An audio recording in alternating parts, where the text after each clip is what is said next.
Bonjour et bienvenue. Donc, chez BHM Consulting, je suis Bakayoko Adama, associé gérant chez BHM Consulting. Et aujourd'hui, nous avons l'honneur de recevoir Madame Mendy Sabine, spécialiste du domaine de QHSE.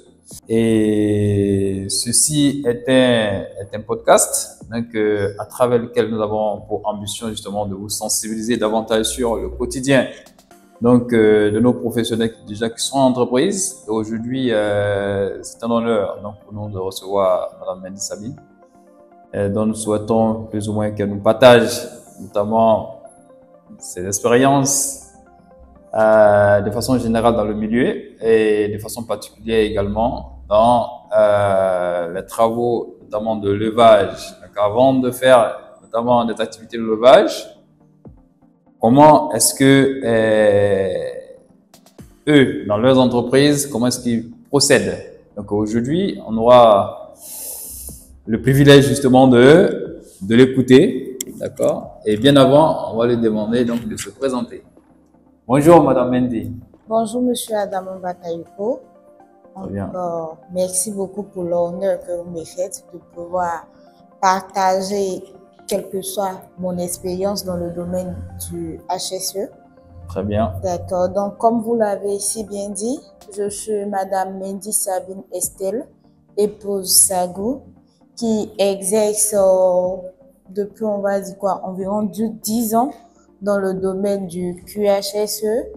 Donc, c'est vraiment un domaine passionnant pour moi, un domaine qui se vit au jour le jour. Donc, c'est encore pour moi quelque chose de plaisant de pouvoir partager quelque peu mon expérience dans ce domaine.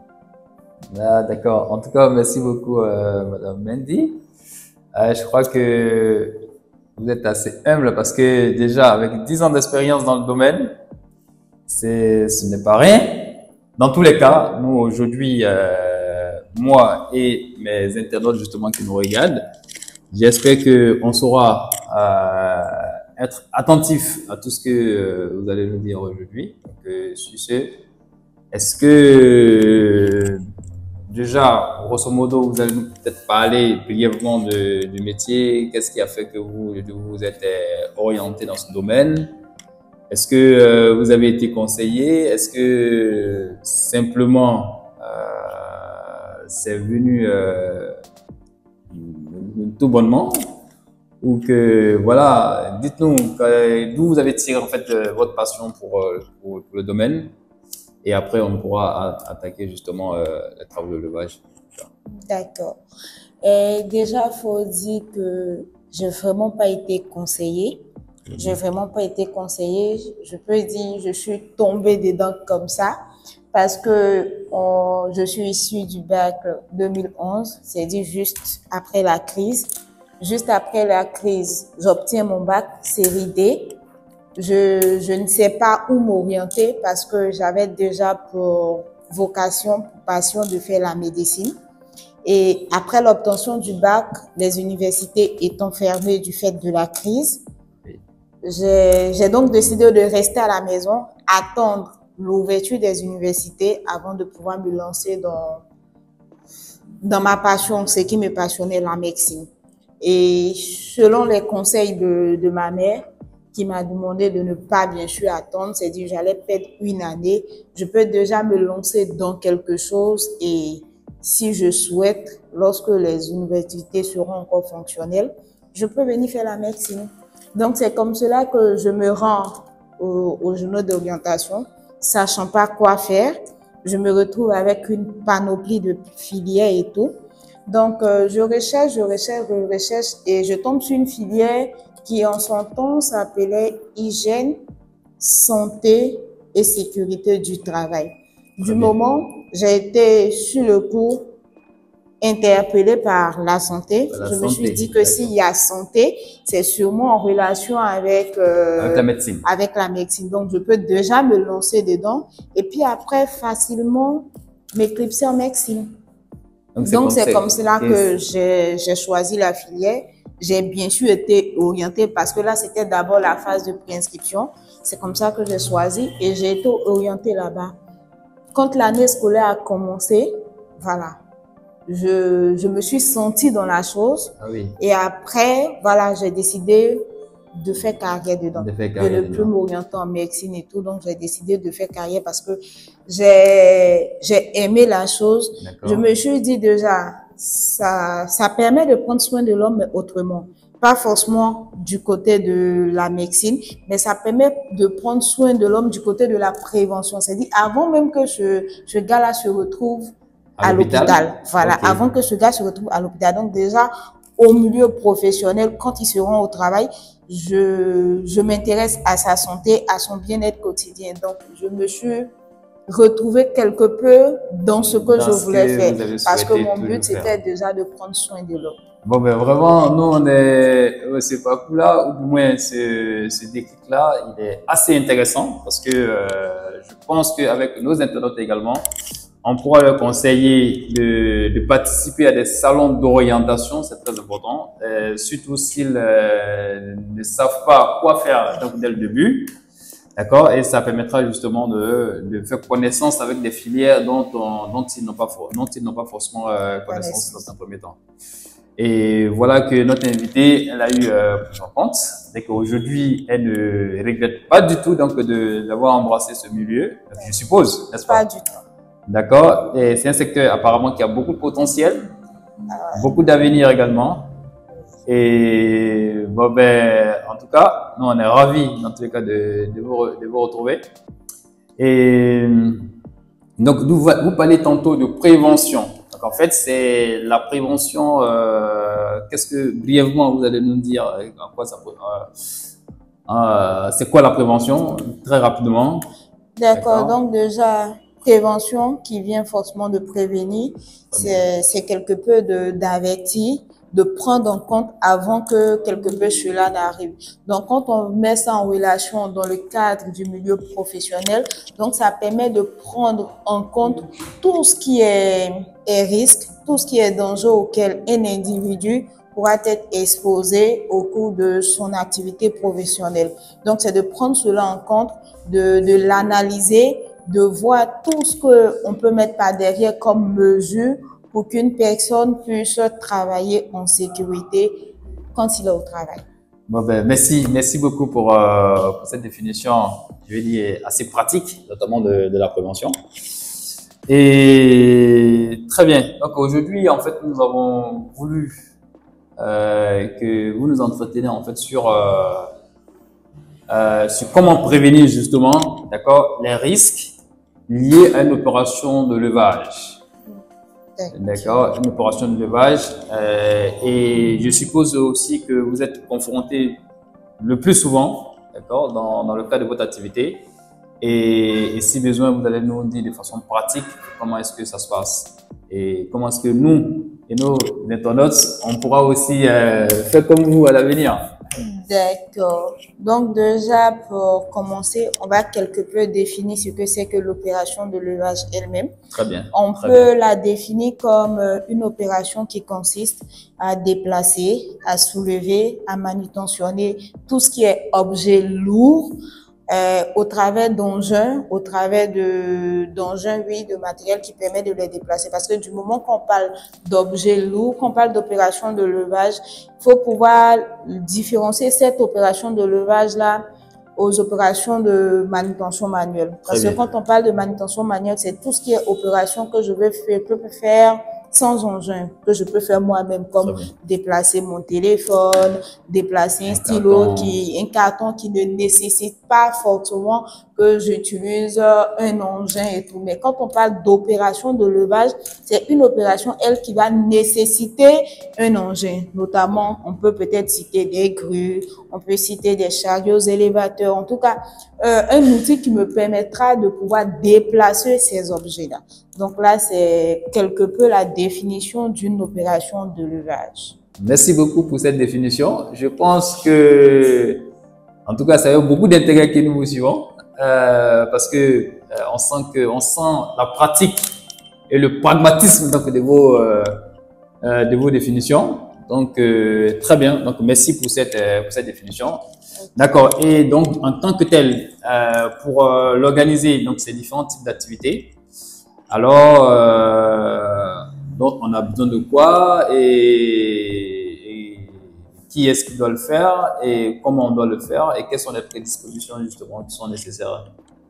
D'accord. Donc déjà, pour anticiper une opération de levage, moi, je peux scinder cela en 2 points. Très bien. En 2 points. Déjà, le premier point qui va porter sur l'opérateur en lui-même, parce qu'on a dit pour tout ce qui est opération de levage, il faut tout ce qui est grue et tout. Donc, c'est forcément manutentionné par une personne. Donc, le premier point va porter sur l'opérateur. Désolé, hein, oui. Bon, je vais me couper de temps en temps afin qu'on puisse mieux comprendre certaines terminologies. On parle de grue. Oui. Grue, c'est qu'est-ce qu'on doit comprendre? Parce qu'en fait, une grue, on peut la définir comme un outil. Ou bien en fait, je crois que un engin de levage, un engin en fait dont voilà. On va se servir pour déplacer la charge. Normalement, il y en a de plusieurs types alors. Oui, il y en a de plusieurs types. On a des grues mobiles. Ok, très bien. On a des grues à tour. On a des trucs fixes. Donc, il y en a de plusieurs types. Donc, en fonction de peut-être mon activité, en fonction de ce que j'ai à faire, je vais pouvoir identifier le moyen de levage qu'il me faut. Le moyen de levage approprié, adapté. Là, ça va définir en fonction de ce que j'ai à faire. En fonction de, si c'est par exemple une opération de levage ponctuelle, je peux peut-être utiliser une grue mobile qui viendra juste pour faire mon opération et après quoi, elle partira. Mais si c'est une opération qui doit peut-être perdurer dans le temps, peut-être je vais peut-être plus opter pour peut-être des grues à tout, des grues fixes. En tout cas, tout dépendra. Le moyen de levage dépend de ce que j'ai à faire sur la durée et je dirais quoi, c'est quelque peu au concerné de décider. En fonction de sa tâche, il pourra identifier ce qu'il lui faut. Très bien. Merci beaucoup pour cette précision. Ok, donc j'intervenais sur le fait que on peut scinder cela en 2 points déjà. Le premier point qui va concerner déjà l'individu lui-même, l'opérateur de cet engin-là. Et le deuxième point qui va porter sur la charge à manutentionner elle-même. Donc, pour ce qui concerne l'opérateur, déjà, ça va être de vérifier ses compétences. Et ces compétences-là peut être vérifiées au travers de tout ce qui est documentation. Déjà, qu'il faudrait qu'il ait un CACES. Un CACES qui est un document qui certifie que ce dernier-là peut conduire l'engin concerné. En toute sécurité. En toute sécurité. Donc ça, ce sont des formations que normalement tous les conducteurs spécialisés ont. Donc c'est déjà de vérifier que ce dernier-là dispose d'un CACES. Aussi, s'assurer qu'il dispose d'un permis de conduire, parce que le CACES ne fait pas office du permis de conduire. Surtout quand il s'agit d'une grue mobile. Donc, voilà, le CACES, quelque peu, accompagne. Il ne fait pas office du permis de conduire. Donc, s'assurer qu'il dispose d'un permis de conduire.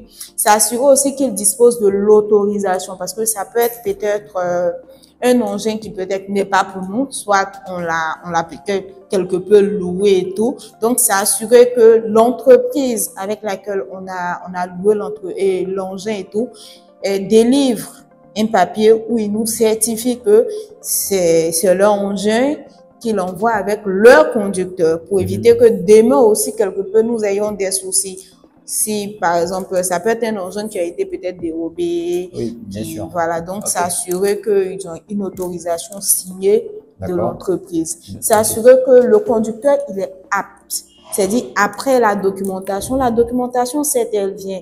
Mais au fait, il faut pouvoir avoir un échange avec le conducteur. Nous sommes des humains. Et l'humain, c'est dire que vraiment, au jour le jour, on peut avoir plusieurs je peux appeler ça plusieurs soucis quelque peu qui peuvent aussi jouer dans le cadre du travail.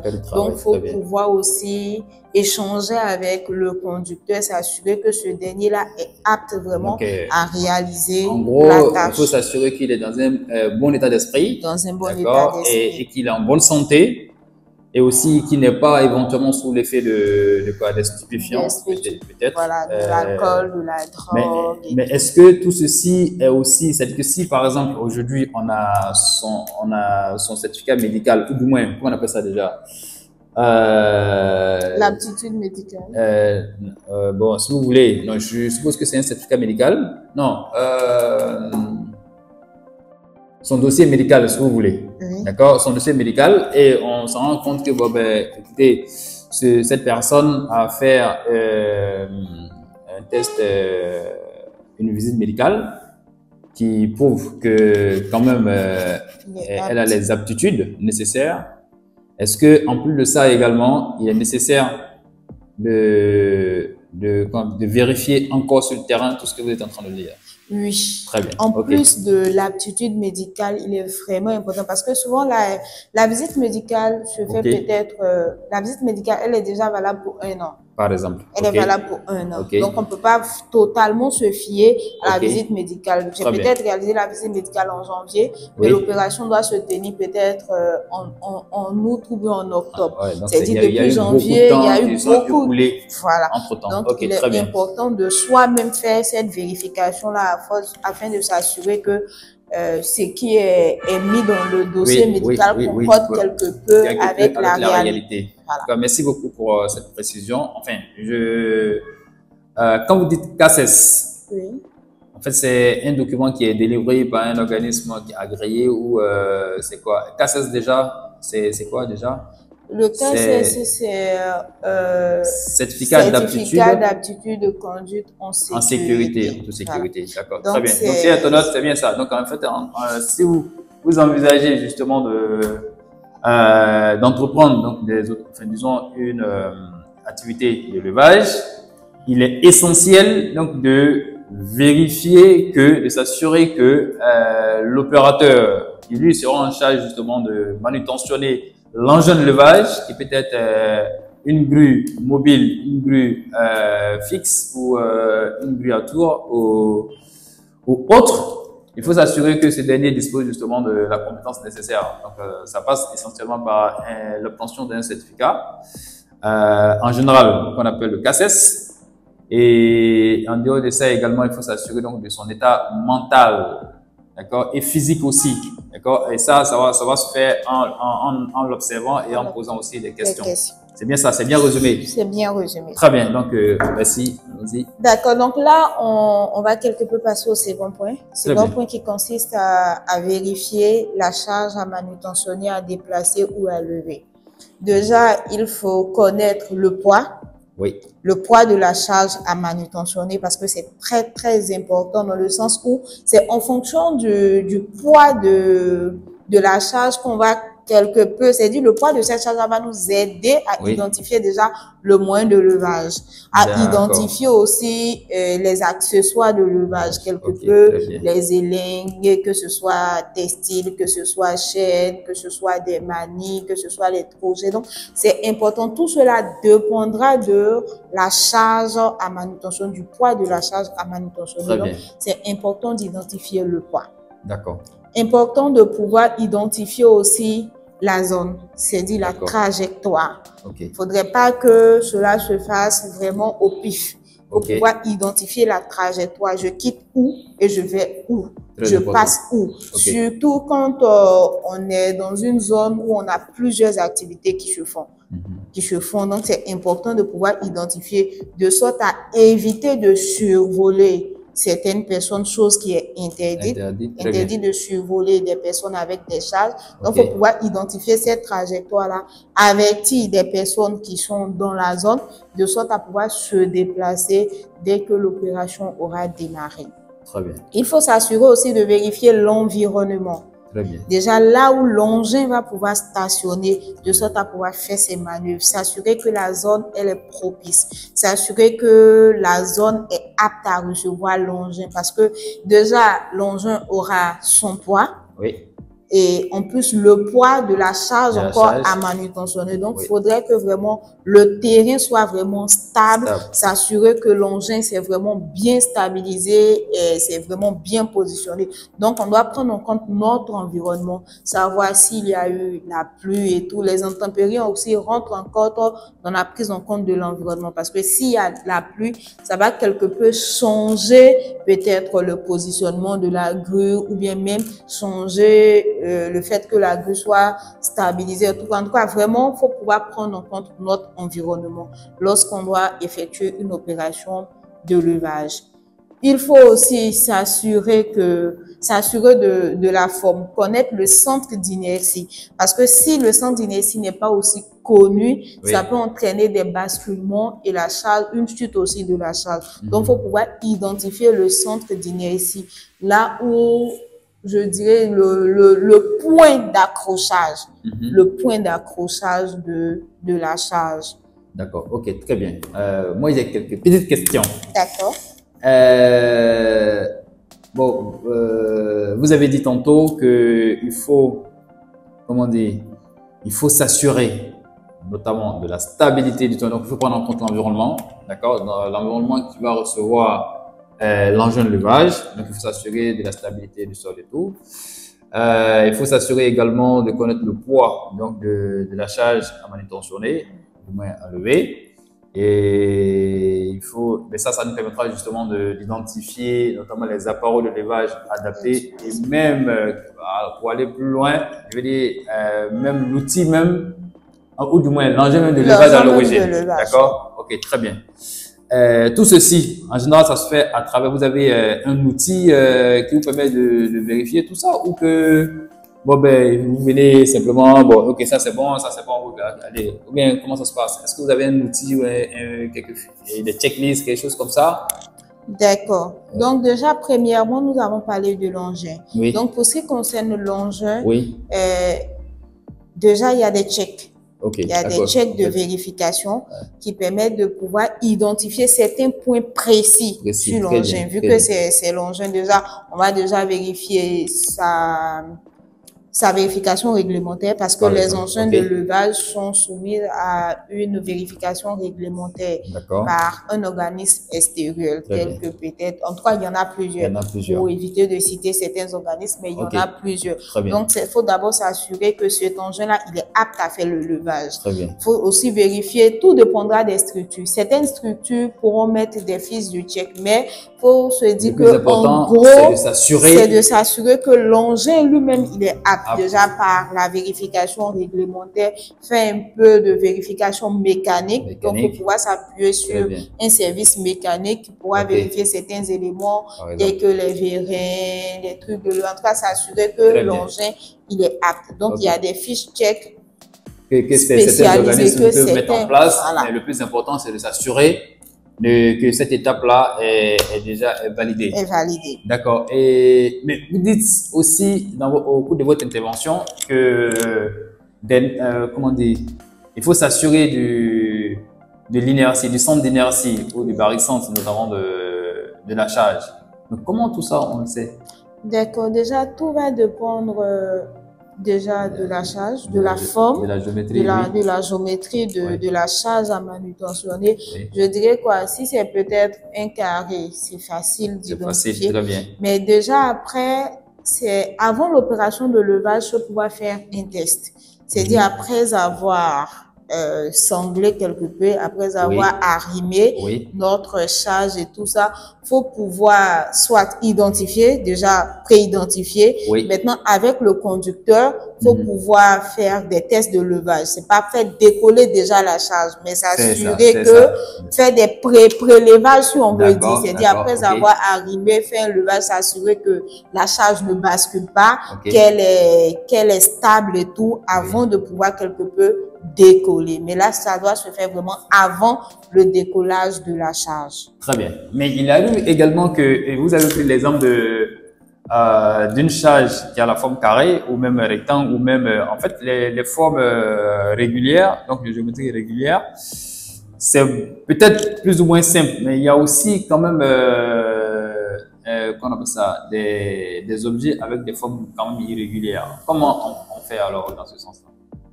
D'accord. Raison pour laquelle je vais dire quoi, pour le langage, Par il faut exemple? vraiment s'assurer aussi d'avoir une personne formée en la matière.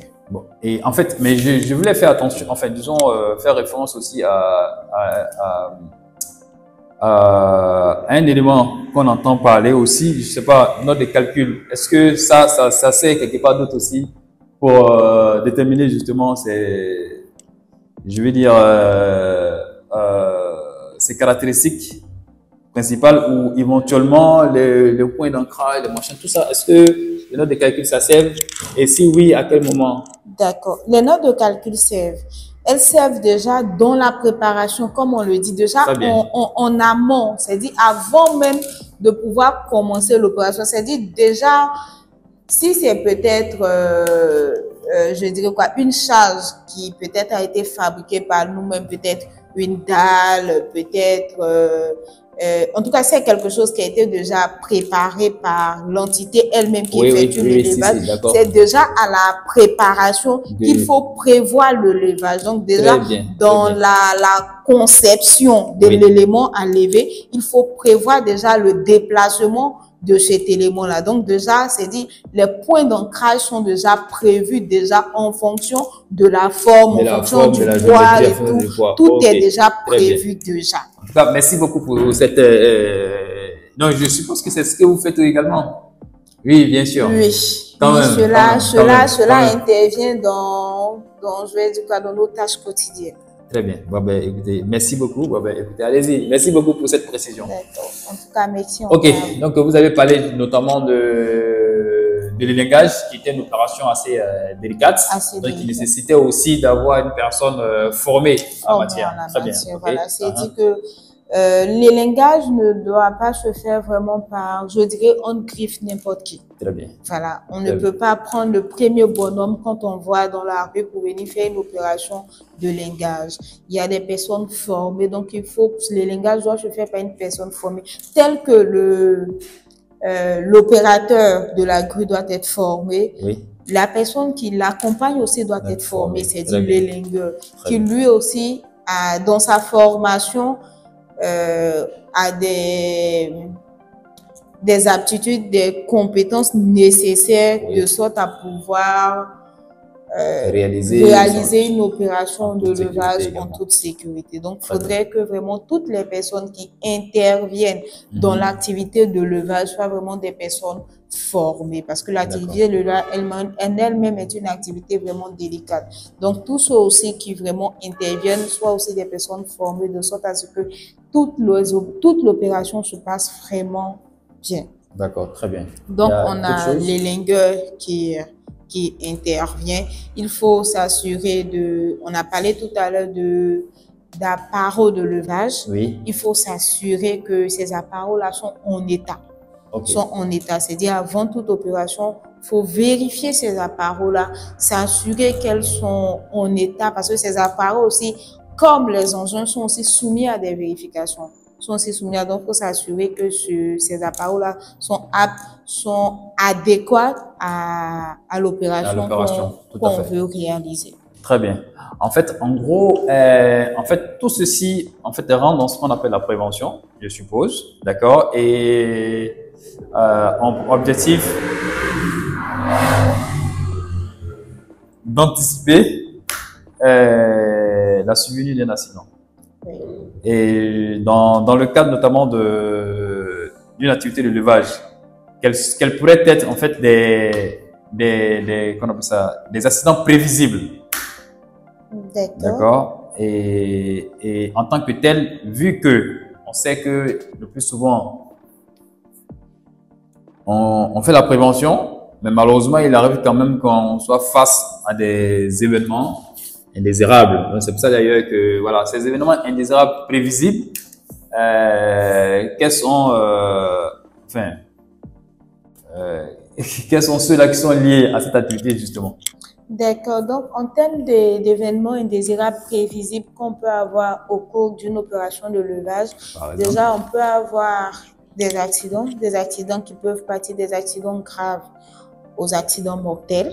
Okay. On peut avoir des incidents matériels, Oui. voilà, qui auront pour cause notamment la chute de l'objet à déplacer, Très bien. qui auront pour cause la défaillance des appareils de levage utilisés, la défaillance de l'engin utilisé lui-même, ouais. Qui peut avoir aussi pour cause le fait que l'opérateur ne soit pas compétent, l'opérateur n'ait pas reçu de formation adaptée à l'utilisation de l'engin, qui auront peut-être pour cause le non-respect de certaines consignes. Notamment, on a parlé tout à l'heure d'interdiction de survoler des personnes avec des charges. Si par exemple cette consigne-là n'est pas respectée, qu'on a une chute de charge, forcément les personnes qui seront là peuvent recevoir la charge et qui va forcément occasionner des accidents. Donc il y a vraiment une panoplie de causes qu'on peut identifier, notamment qui peuvent être liées à l'environnement. Oui. On a parlé tout à l'heure de la vérification de l'environnement et tout. Si l'endroit n'est pas stable et tout, ça peut entraîner le renversement de l'engin dont on a parlé tout à l'heure. Donc, on peut avoir vraiment une panoplie de causes. On peut vraiment pas tout citer ici. On peut vraiment pas tout identifier. Suivant aussi les circonstances. Voilà. On pourra, je suppose aussi que vous, en tant que tel, vous disposez des outils aussi essentiels en cela. C'est-à-dire que vous, est-ce que vous avez un outil à cet effet pour pouvoir, ne serait-ce que avant de démarrer, plus ou moins identifier ces causes-là? D'accord. On a un outil en interne qu'on utilise, qu'on appelle le pre-start meeting, en français, qui signifie l'analyse de tâches. C'est simplement le fait de pouvoir préparer. Tout à l'heure, on a parlé de préparation. Ça consiste à vraiment préparer l'activité au travers d'une fiche. À travers cette fiche-là, l'opérateur pourra, ou bien l'équipe en charge de réaliser cette activité-là, pourra déjà identifier l'activité, les différentes étapes de manière chronologique, pourront faire ressortir tout ce qui est engin, tout ce qui pourra rentrer en ligne de compte en termes de matériel, en termes de matériaux, de sorte à pouvoir réaliser cette tâche. Par la suite, ils vont faire ressortir tout ce qui est risque. Et les risques, comme je disais, notamment risques liés à l'utilisation de l'engin, risques liés à la charge et risques surtout liés à l'environnement. Parce que surtout, quelque peu, l'environnement est parfois quelque peu oublié, mais l'environnement joue quelque peu un grand rôle. Et après l'identification des risques, on va clôturer la phase de la préparation par les mesures de prévention. C'est-à-dire, en fonction des différents risques qui ont été identifiés, il faut s'assurer de pouvoir mettre en place des mesures avant de pouvoir démarrer l'opération. D'accord. Mais comment est-ce que vous vous assurez justement de la bonne manière, ou du moins de l'efficacité de cette mesure? C'est-à-dire que vous avez identifié donc des mesures de prévention, et puis vous allez l'implémenter. En général, l'activité, ça se fait en tout cas sur une longue période, entre guillemets, au moins une journée, par exemple, d'accord? Comment vous vous assurez maintenant de la surveillance, de l'efficacité, de la surveillance justement de ces mesures que vous avez mises en place? D'accord. Déjà pour s'assurer, faut savoir que cette préparation-là, elle est faite, le pre-start meeting notamment, est faite déjà avant le démarrage de l'activité. C'est-à-dire avant le démarrage, c'est déjà fait. Et nous, en tant que, je dirais quelque peu, des spécialistes en la matière, c'est déjà de pouvoir accompagner les équipes exécutantes déjà à la préparation, d'être avec ces équipes-là. Pas que on réalise la préparation pour elles, mais on les accompagne, on les assiste dans cette préparation. Déjà, s'assurer que aucun élément n'a été oublié, n'a été délaissé, s'assurer que vraiment tous les éléments ont été pris en compte.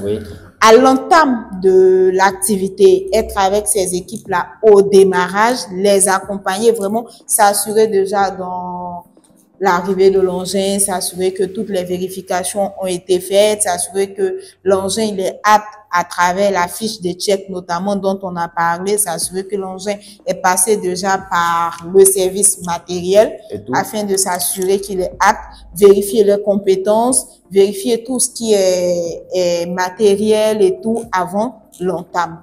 Quand tout cela est bon et que l'activité elle démarre, c'est vraiment d'avoir une oreille, parce que je dirais pas qu'on est là en permanence, 24 heures sur 24 ou durant toute la période de l'activité, mais c'est vraiment de pouvoir faire des rondes par moment.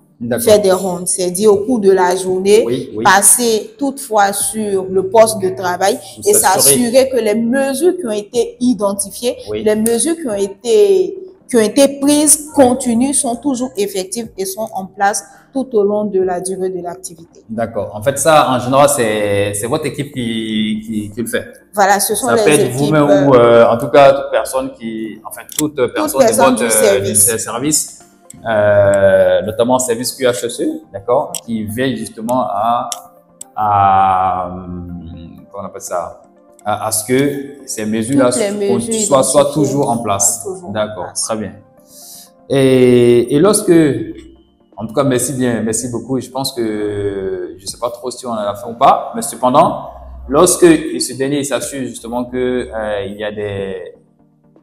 y a des écarts entre ce qui avait été planifié ou identifié comme mesure et ce qui est fait en réalité, alors comment ça se passe dans ce cas-là? D'accord. Donc, lorsqu'on identifie des écarts, c'est déjà se rapprocher du responsable. Très bien. Parce que notamment, toutes les équipes travaillent avec des responsables qui peuvent, en fonction des différentes entités, changer. Il peut avoir peut-être le chef d'équipe, le chef chantier, le conducteur. En tout cas, en fonction toutes les entités n'ont pas la même structure. Donc, en fonction de l'entité, mais se rapprocher du premier responsable de l'équipe afin de pouvoir faire part de sa préoccupation, de son inquiétude, de l'écart identifié. Très bien. Voilà, les cas identifiés, échanger et mettre en place une mesure de correction. Vérifier que cette mesure est mise en place avant de pouvoir quitter le site ou bien avant de pouvoir quitter les lieux afin de se rendre sur un autre poste. Mais s'assurer que les cas identifiés a été pris en compte, a été corrigé avant que l'activité ne se poursuive. Mais cette décision-là se prend avec le premier responsable de l'activité, à moins que ce ne soit une situation imminente. Très bien. De danger vraiment imminent. C'est seulement dans ce cas-là que le spécialiste en charge de la sécurité peut directement intervenir. Mais dans le cas d'un écart, c'est d'abord se rapprocher premièrement du responsable de l'équipe.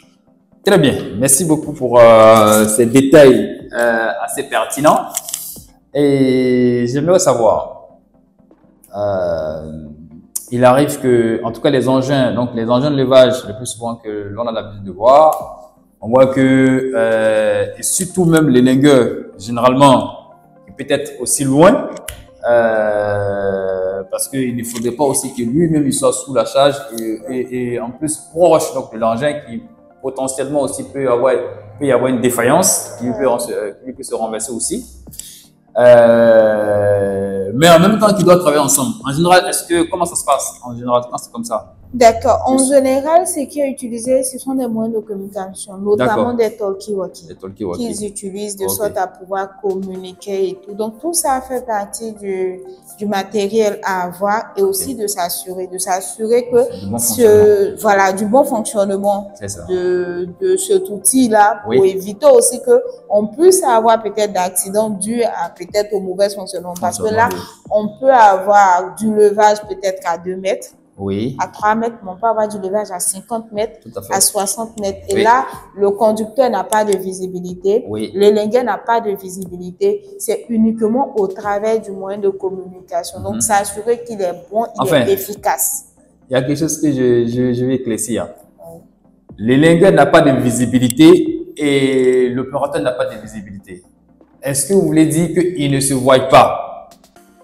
Oui. Voilà. Sinon, Voilà. sinon l'élégué à son niveau, il voit bien la charge qui voit la évolue. charge. Et l'autre, par contre, il ne voit pas. Il ne Par voit contre, pas. il faut que, quand même, Voilà, il tous communique. les Très bien. deux ne se voient Très pas. bien, très bien, très Peut-être bien. parce que le lingueur attend la charge à 50 Par mètres. exemple. L'opérateur peut être peut-être Si. au sol. Donc, Ok. les deux Voilà. ne se voient pas, mais ils doivent continuellement échanger Très bien. pour le bon déplacement de la charge. Vraiment, merci beaucoup. Et je ne sais pas, est-ce qu'il y a d'autres choses encore, ou bien principalement, ce sont ces dispositions qui sont essentielles ou primordiales à observer, ou bien il y a d'autres choses encore. Je dirais principalement, comme je l'ai dit à l'entame, la prévention pour une opération de levage va principalement tourner autour de ces deux points-là. Mais les situations peuvent changer. C'est-à-dire que c'est vraiment pas quelque chose de figé. Ce qui me plaît en sécurité, c'est une science qui évolue. Très bien. C'est une science qui évolue. Donc, c'est dit, en fonction de mon cadre, en fonction de ma zone, c'est dit, je vais forcément retrouver ces deux points-là, que ce soit l'opérateur, que ce soit la charge, que ce soit l'environnement, je vais principalement retrouver ça. Donc, c'est déjà une base, que j'ai pour le bon fonctionnement, que je vais prendre en compte dans mes opérations de levage futures.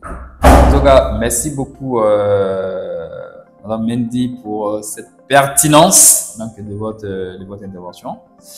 Et nous nous sommes honorés et très ravis de vous avoir. Et on espère pouvoir vous revoir, d'accord, régulièrement également, d'accord, pour vous arracher notamment quelques mots sur d'autres types d'activités dont vous avez justement l'habitude de réaliser chez vous. Donc, sur ce, cher internaute, d'accord, aidez-moi à remercier Madame Mendy qui nous a fait l'honneur justement de partager son expérience avec nous. En tout cas, l'honneur, il est partagé. D'accord. Ok, merci.